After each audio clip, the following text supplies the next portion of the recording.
जगन्नाथपुरी में जगन्नाथ जी के पंच सखा हुए, जिसमें से एक सखा थे बलराम दास जी।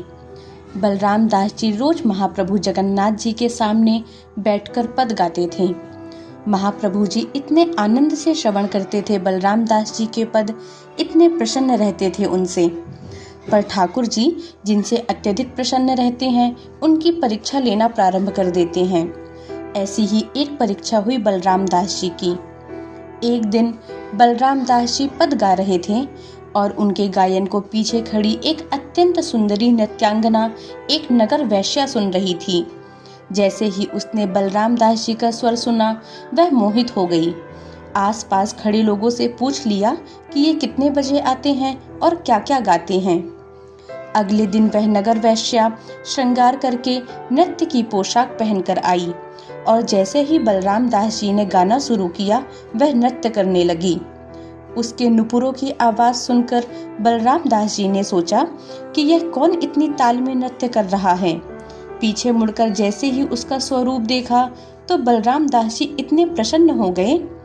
आज तक तो सिर्फ जगन्नाथ जी को देखकर ही गा रहे थे, पर आज उसे देख रहे थे कि वह कितना सुंदर नृत्य कर रही है। अब तो रोज बलराम दास जी पद गाते और वह नृत्यांगना नृत्य करती, पर अब बलराम दास जी के गायन में विघ्न आ गया था। अभी तक वह जगन्नाथ महाप्रभु को रिझाने के लिए गाते थे, पर अब तो वह एक युवती के लिए गाने लगे थे। अब तो पद गायन के बाद बलराम दास जी उस वैश्या के साथ बैठते, बातें करते, भोजन करते और उसी के साथ घूमते। बलराम दास जी तभी मंदिर आते जब वह वैश्या आती, उसी के साथ आते और उसी के साथ चले जाते।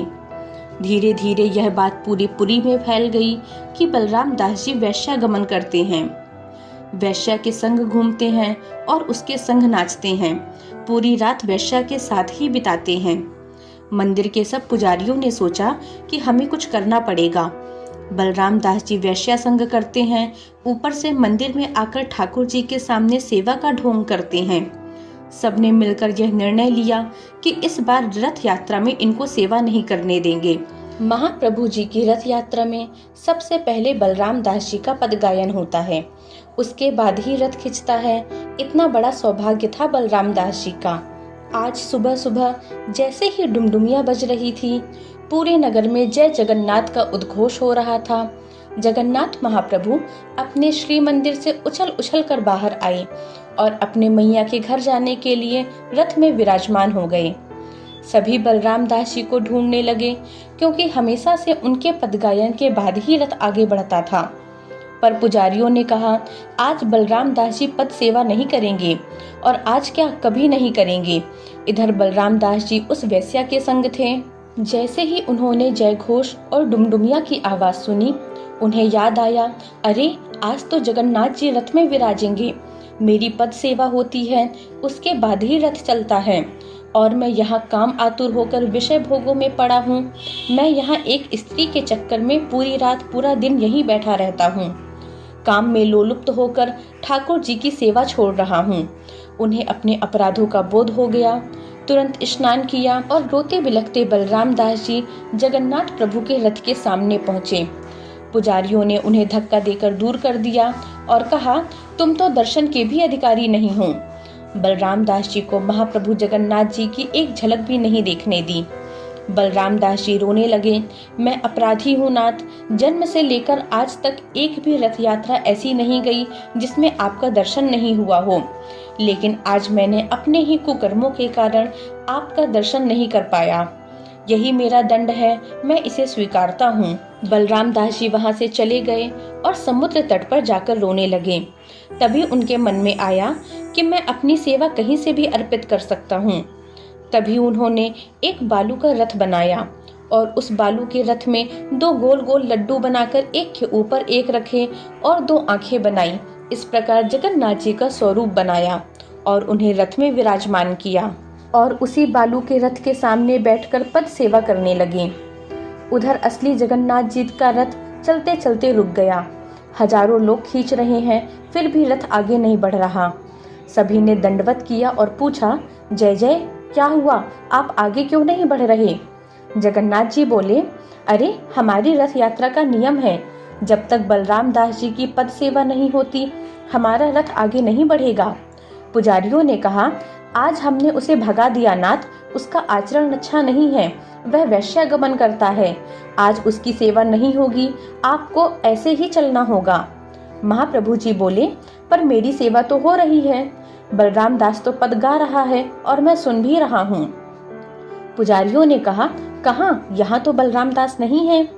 महाप्रभु जी ने बताया, उसने मेरा एक बालू का रथ तैयार किया है और उसमें मेरा स्वरूप विराजमान है। समुद्र में बना वह रथ ही आज मेरा रथ है और वहीं से आज मेरी यात्रा हो रही है।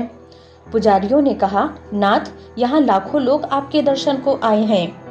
महाप्रभु जी ने कहा, बलराम दास को लेकर आओ और उससे कहो, जो बालू का उसने जगन्नाथ जी बनाए हैं उसमें मेरा अंश बैठा है, उनको लेकर आए और जब उन्हें वह इस रथ में विराजमान करेगा और अपनी पद सेवा देगा तभी मेरा रथ आगे बढ़ेगा। पुजारियों ने कहा, वाह भगवान, जिसको पूरा जग दुत्कारता है उसे आप स्वीकार करते हो। महाप्रभु जी ने कहा, उसे अपने अपराध का बोध है, मैंने उसे क्षमा कर दिया है। सभी पुजारी बलराम दास जी को लेकर आए। बलराम दास जी ने अपनी सेवा दी, तब जाकर जगन्नाथ महाप्रभु का रथ आगे बढ़ा। भगवान गीता में कहते हैं, मैं अपने भक्त का पतन नहीं होने देता। अगर एक बार वह भक्त ठाकुर जी के सन्मुख हो जाए, फिर यदि उससे कोई अपराध भी हो जाए और समय के बाद व्यक्ति को अपराध बोध हो कि मुझसे यह अपराध हो गया और वह ठाकुर जी के सामने अपने अपराध का स्वीकारीकरण करके क्षमा मांगे, तो ठाकुर जी उसे क्षमा कर देते हैं। वह जिम्मेदारी भक्त की है कि यह अपराध दोबारा ना हो। अगर आपको यह कथा पसंद आई हो तो वीडियो को लाइक करें और भक्ति कथामृत चैनल को अवश्य सब्सक्राइब करें और हमें कमेंट्स में बताएं कि आप अगली लीला कौन सी सुनना चाहते हैं। साथ ही अपने मित्रों और प्रियजनों के साथ इस वीडियो को अवश्य साझा करें। मिलते हैं एक अन्य वीडियो के साथ, तब तक के लिए जय श्री कृष्ण।